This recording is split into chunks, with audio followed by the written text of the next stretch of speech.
Bonjour à toutes et à tous, bienvenue dans ce podcast Techno et Péda produit par la Haute École Léonard de Vinci. Je suis Ludovic du Centre de développement technopédagogique de Vinci et avec Émilie, nous avons le plaisir de nous inviter dans vos oreilles pour ce temps que vous prenez pour vous. En tant qu'établissement d'enseignement supérieur qui forme les professionnels de demain, la Haute École Léonard de Vinci s'engage à informer, sensibiliser et outiller ses étudiants et membres du personnel pour qu'ils puissent comprendre et prendre une part active dans leur formation. Depuis nos studios, nous vous accompagnons dans ce numéro qui va s'intéresser à l'enseignement hybride dans le supérieur. Installez-vous confortablement et plongez-vous dans le monde passionnant de la pédagogie.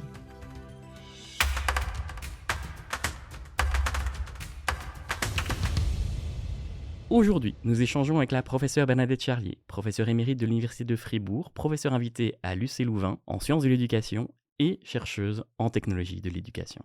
Bonjour professeure Bernadette Charlier, bonjour Émilie. Bonjour Ludovic, bonjour professeur Charlier. Bonjour Ludovic, bonjour Émilie. Pourriez-vous vous présenter en quelques mots ?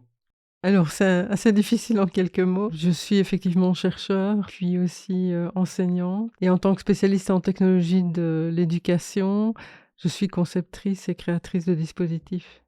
Pour commencer, comment définissez-vous aujourd'hui l'hybridation dans l'enseignement supérieur compte tenu de l'évolution rapide des pratiques pédagogiques ? Alors, parler d'hybridation est assez difficile parce que en fait, toutes les personnes mettent des significations différentes derrière le mot. Souvent, on confond un comodal, par exemple, qui est venu pendant la Covid. Et en fait, comodal, ça veut juste dire qu'on utilise une technologie pour être présent à distance, en synchrone. Et c'est absolument pas l'idée que l'on met derrière le concept d'hybridation. Dit simplement, hybrider, c'est créer quelque chose de nouveau à partir de réalités différentes mais existantes qu'on connaît. Donc, l'hybridation ressemble vraiment beaucoup plus à la transformation des pratiques pédagogiques pour réaliser un projet d'apprentissage, un projet de soutien à l'apprentissage. Et donc, y a-t-il une distinction à faire entre comodal et hybride ? J'ai l'impression que parfois les deux peuvent être légèrement confondus. Effectivement, je dirais le minimum syndical de la définition d'un dispositif hybride, il y a déjà plusieurs années, c'était de dire il y a une partie des heures d'enseignement, on ne parle pas de l'apprentissage parce qu'on peut apprendre vraiment à différents moments, mais une partie des heures d'enseignement en présence et l'autre à distance. Puis on faisait des calculs, s'il y a autant de pourcentage en présence à distance, c'est plus ou moins hybride. On a dépassé vraiment cette approche-là déjà dans nos travaux de 2006 avec Daniel Peraya et Nathalie de Schrijver, en proposant une manière d'aborder en fait la création d'un dispositif qui est hybridé, en envisageant 5 grandes dimensions. On verra qu'on en a ajouté l'une ou l'autre, mais on envisageait effectivement la manière d'utiliser le temps et les espaces, donc c'est l'ancienne articulation présence-distance, mais aussi la manière d'utiliser les médias, ce qu'on appelait la médiatisation, choisir un média pour soutenir une fonction pédagogique. On envisageait aussi une manière dont l'apprenant pouvait interagir avec son objet d'activité. Alors, est-ce que c'était pour construire des connaissances? Est-ce que c'était pour réfléchir sur soi? Est-ce que c'était pour entrer en relation avec d'autres, pour réaliser un projet, par exemple? Et c'était ce qu'on appelait les formes de médiation, en pensant, au fond, que notre dispositif allait servir à un projet, donc être un moyen pour servir un projet de l'étudiant. Et puis, il y avait une dimension très importante qui était l'accompagnement humain. Qu'on oublie souvent, on se dit enfin à distance, il n'y a plus du tout d'accompagnement. Or, c'était vraiment une dimension centrale de penser l'accompagnement par les enseignants et par les étudiants. Et l'ouverture qui peut être plus ou moins large en fonction des besoins de l'étudiant et qui définit, qui donne vraiment une couleur à ce dispositif en disant quels sont les choix qui me sont donnés, qui est-ce que je vais pouvoir rencontrer dans ce dispositif, parce qu'il y a aussi une ouverture comme une fenêtre ouverte vers l'extérieur. Et puis récemment, on a ajouté aussi l'évaluation des apprentissages qui est centrale parce qu'elle guide évidemment toute l'action des uns et des autres, que ce soit les enseignants ou les étudiants, et l'évaluation et la participation des étudiants à la construction du dispositif, donc l'évaluation par les étudiants du dispositif pour le faire vivre, pour le faire évoluer. Et Et c'est toutes ces dimensions mises ensemble, comme si on avait les pétales d'une fleur, qui forment vraiment la couleur et la forme d'un dispositif particulier. Du coup, on va reconnaître qu'il y aura plusieurs types de dispositifs possibles. Dans vos travaux, vous insistez sur l'importance de dépasser la simple alternance présentielle-distancielle. Quelles sont selon vous les dimensions constitutives d'une hybridation authentiquement pédagogique ? La question est en soi un piège, parce qu'on ne peut pas dire qu'il y a une bonne hybridation en soi. Ça va toujours dépendre de pour qui, dans quelles intentions, dans quel contexte, mais surtout pour qui. Parce qu'on voit dans nos travaux, on l'avait déjà vu dans les travaux du projet iSup, mais maintenant encore dans le projet IPES qui se fait entre l'Université de Luxembourg et l'Université de Lorraine avec Réginald Burton et Luc Massou, et puis tout un partenariat européen. Cette nouvelle recherche, on essaie de vraiment comprendre l'activité d'apprentissage des étudiants et on voit bien que 2 étudiants dans un même dispositif vont le vivre différemment. Et donc, il n'y a pas de bon dispositif en soi. Alors, vous m'avez demandé aussi quel est le piège. Le piège pour moi, c'est la prescription. C'est d'entendre des gens qui disent « moi, je sais ce que c'est et voici ce qu'il faut faire ». En fait, c'est pas vrai. Il faut toujours se demander pour qui on travaille, dans quel contexte, et puis surtout observer, évaluer ce qui se passe. Au final, la scénarisation pédagogique reste quand même la clé quand on vous entend. Oui, alors la clé de l'hybridation, c'est penser l'activité de l'étudiant à distance. J'ai repris une parole de François Henry, qui est spécialiste de l'apprentissage à distance, et qui est de se dire « je me mets à côté de l'apprenant. Je me déplace depuis mon bureau et je me mets à côté de lui ou d'elle et je vais observer ce qui se passe. » Alors, la clé de la scénarisation, évidemment, c'est très compliqué parce qu'on doit se mettre à côté de l'étudiant par avance. Et puis, accepter que ce qu'on a imaginé qui se passerait peut changer et donc accepter aussi de s'adapter. Une fois que la scénarisation est apposée, il faut laisser cet espace d'ouverture, de flexibilité pour laisser venir ce qui émerge des situations. Et ça fait partie aussi de la scénarisation. D'après vous, quelles sont les conditions minimales indispensables pour soutenir des pratiques hybrides de qualité ?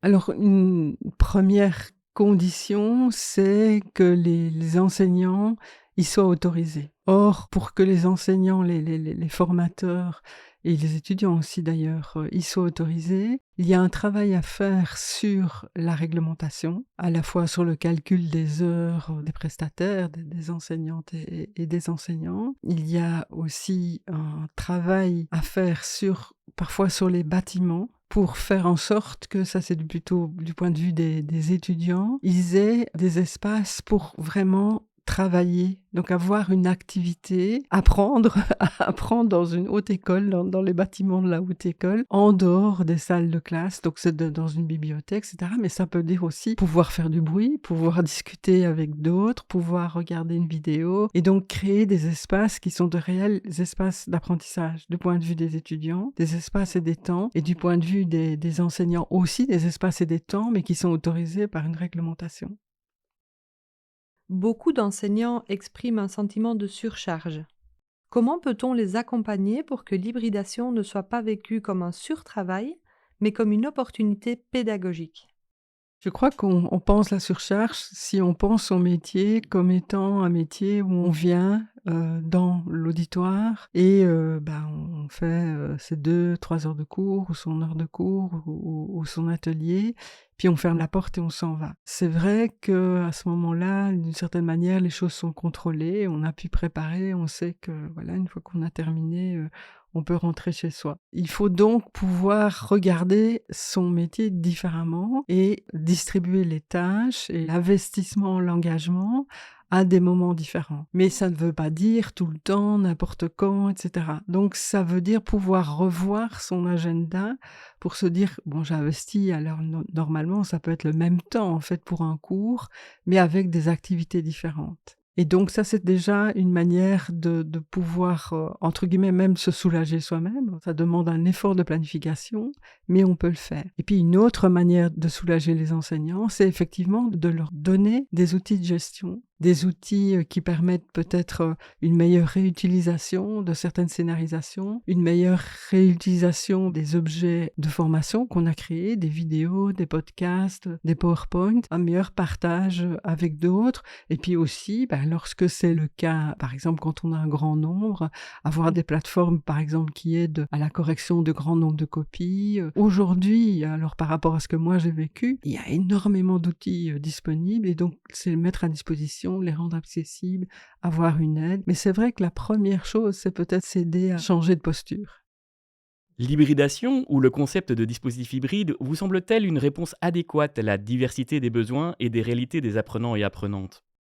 Alors, si on le dit en théorie, on va dire oui, puisqu'on a dit si on veut créer un dispositif hybride, on va le créer en essayant de tenir compte justement de la diversité des besoins des apprenants et d'agir au fond sur un grand nombre de dimensions qui caractérisent les qualités d'un dispositif de formation.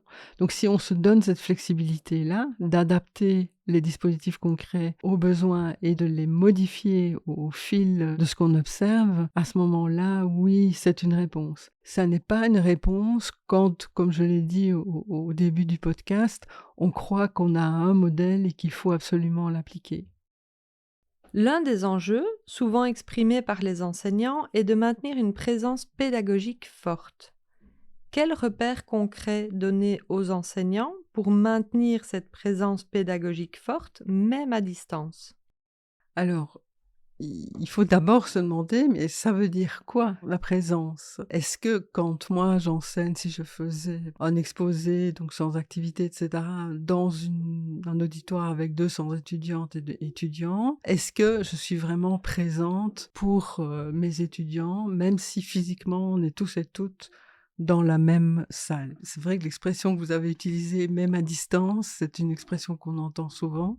Et j'aime bien de rappeler l'anecdote d'un collègue, ami, qui est Marcel Lebrun, et au moment où on avait créé les toutes premières activités à distance avec un projet européen qui s'appelait LearnNet, pour Learning Networks for Teachers and Trainers, Marcel m'avait dit « Mais Bernadette, c'est la première fois que je me sens aussi proche de mes étudiants. » Et ils étaient entièrement à distance dans ces groupes collaboratifs. Pourquoi je dis ça ? Parce que, en fait, il faut vraiment se dire, mais c'est quoi être présent ? Être présent aux choses, être présent aux êtres, être présent à soi. Et une collègue qui s'appelle Annie Gézégou a décrit 3 types de présence. La présence pédagogique, la présence socio-affective et la présence cognitive. La présence pédagogique, on va la voir à travers justement notre scénarisation pédagogique et sa communication aux étudiants.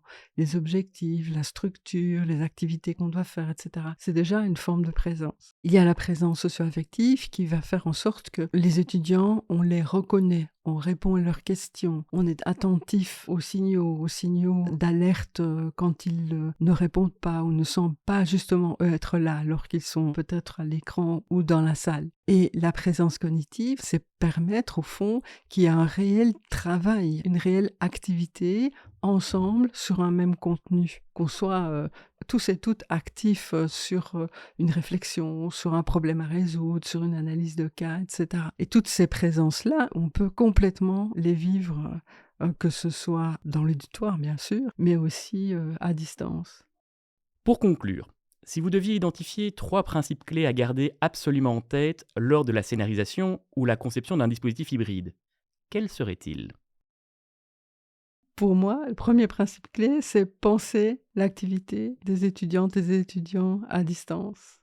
Deuxième principe clé, c'est évidemment scénariser, faire ses choix et prendre ce plaisir finalement à scénariser, à créer et à observer l'évolution de son scénario au fil du temps. Troisième principe clé, et c'est important parce que ça guide notre activité, c'est penser l'évaluation, en particulier l'évaluation des apprentissages, parce qu'elle va guider l'activité des étudiants, donc il faut qu'elle soit vraiment cohérente avec ce qu'on a proposé, et penser l'évaluation du dispositif pour le faire vivre, pour le faire évoluer, co-construire par les étudiants. On va dire c'est un même principe clé, j'en ai rajouté un tout petit là, avec ça. Quels souhaits formuleriez-vous pour l'avenir en matière d'hybridation dans l'enseignement supérieur ? Alors je me suis dit si j'allais le dire ou pas, mais je vais quand même le dire, arrêtez de parler d'hybridation. Parce que, en fait, on met tellement de choses autour et puis ça a ramené tellement de confusion dans les discours, avec des discours de prescription, d'un amalgame avec ce qu'on a vécu pendant la Covid. Mais en fait, penser une transformation, pas changer pour changer, mais simplement pour vivre ensemble et améliorer l'apprentissage et la formation des uns et des autres. Alors si on garde le mot hybridation malgré tout, là ce serait effectivement dans une perspective de non-prescription justement et de scénarisation sur toutes les dimensions dont je vous ai parlé tout à l'heure, donc accompagnement humain, médiation, médiatisation, ouverture, évaluation et bien sûr articulation des temps et des lieux d'apprentissage. Merci professeur Charlier d'avoir participé à ce podcast consacré à l'exploration de concepts pédagogiques ou technopédagogiques proposé par le Centre de développement technopédagogique de la Haute École Léonard de Vinci. Merci à vous d'avoir exploré avec nous ces enjeux pédagogiques du XXIe siècle.